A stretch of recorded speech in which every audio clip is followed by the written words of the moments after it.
Hello வணக்கம். இன்றைக்கி நம்ம மணத்தக்காளி வத்த குழம்பு எப்படி ஈஸியாக செய்கிறதுன்னு பார்க்கலாம். அதுக்கு வத்த பொடி கொஞ்சம் அரைக்கணும். வத்த குழம்பு பொடி அதுக்கு நான் ஒரு ஸ்பூன் உளுந்து, அதே சமனில் அதே அளவில் தனியா அல்லது கொத்தமல்லி அதையும், அப்புறம் கொஞ்சமாக கடலைப்பருப்பு இது எல்லாத்தையும் ஃபஸ்ட்டு போட்டு வறுத்துக்கிறேன். அடுத்து சீரகம், இது வெயிட்டாக இருக்கிறதுனால ஃபஸ்ட்டு அறுத்துக்கிறேன். அப்புறம் சீரகம், அப்புறம் கொஞ்சம் மிளகு ஆட் பண்ணிவிட்டு, இது எல்லாமே கொஞ்சம் கனமாக இருக்கிறதுனால நான் முன்னாடி போட்டு ஆட் பண்ணிக்கிறேன். கொஞ்சமாக வெந்தயம், ஒரு கைப்பிடி அல்லது ஒரு கொத்து கருவேப்பிலை வாசனைக்காக. இது எல்லாத்தையும் நம்ம ட்ரை ரோஸ்ட் பண்ணிக்கணும். இதெல்லாம் ட்ரை ரோஸ்ட் பண்ணிக்கணும். அடுத்து மிளகாய் சேர்க்கணும். முன்னாடியே சேர்த்தா கரிஞ்சிருன்றதுனால நம்ம கொஞ்சம் லேட்டாக சேர்க்குறேன். இது எல்லாத்தையும் என்ன ட்ரை ரோஸ்ட் பண்ணி ஒரு ஏர்டைட் கண்டெய்னரில் ஸ்டோர் பண்ணி வச்சுக்கலாம். வத்த குழம்பு செய்கிறதுக்கு இது ஒரு திக்னஸும் ஒரு ஃப்ளேவரும் கொடுக்கும். ஆக்சுவலாக இதுதான் வத்த குழம்பு பொடி.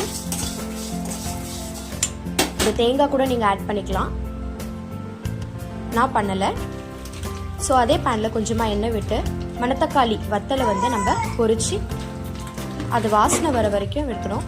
எண்ணெயில் அந்த எசன்ஸ் பிரிஞ்சதுக்கப்புறமா நம்ம மணத்தக்காளி வத்தலை பொரிச்சு எடுத்து தனியாக எடுத்து வச்சுக்கலாம். அதே எண்ணெயில் கொஞ்சமாக கடுகு பொரிஞ்சு வந்ததும் சீரகம் ஆட் பண்ணிக்கலாம்.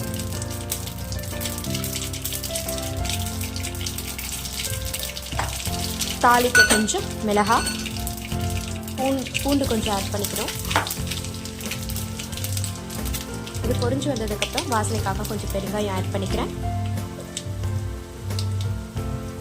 இப்போ கொஞ்சமாக சின்ன வெங்காயமும் ஒரு கொத்து கருவேப்பிலையும் உரிச்சு வச்சதை ஆட் பண்ணிக்கணும். இது ஒரு கிளாஸி ஸ்டேட், அதாவது கண்ணாடி பதம் வர வரைக்கும் இதை நம்ம கொஞ்சம் வதக்கி விட்டுக்கணும்.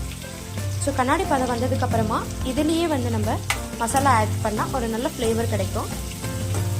இந்த ஸ்டேட் வந்ததுக்கப்புறமா நான் இதில் கொஞ்சமாக மஞ்சள், உங்கள் காரத்துக்கு ஏற்ப வீட்டில் அரைச்ச மிளகாய் தூள் நான் ஒரு ஸ்கூப் சேர்த்துக்கிறேன். ஒரு ஸ்கூப், அப்புறமா கொஞ்சமாக தனியாத்தூள் நம்ம ஆட் பண்ணிக்கணும். இந்த மசாலாவில் எல்லாமே சேர்ந்து எண்ணெயில் வதங்கும் போது ஒரு நல்ல ஃப்ளேவர் கொடுக்கும். இது எல்லாமே நல்லா ஃப்ளேவர்ஃபுல்லாக வந்ததுக்கப்புறம் எண்ணெய் நம்மளுக்கு பிரிஞ்சு வரும். அந்த ஸ்டேட்டில் நம்ம ஒரு நெல்லிக்காய் சைஸ் புளியை ஊற வச்சுருந்து அதை நம்ம இதில் ஆட் பண்ணிக்கலாம்.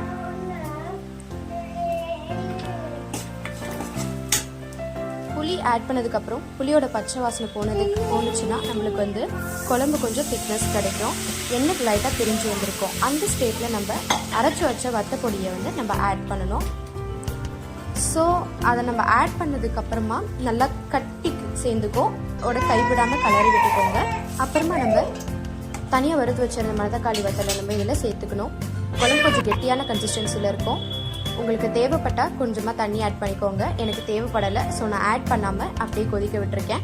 இது கொதிச்சு வந்ததுக்கப்புறம் ஒரு நல்ல ஃப்ளேவர் கிடைக்கும். அப்படி இறக்குனீங்கன்னா மணத்தக்காளி குழம்பு ரெடி. பார்த்த வத்த குழம்பு மாதிரி இன்னும் நிறைய குழம்புகளை பார்க்க என்னோட சேனலை லைக் பண்ணுங்கள், ஷேர் பண்ணுங்கள். மறக்காமல் டோராவின் நினைவுகளை சப்ஸ்கிரைப் பண்ணிக்கோங்க.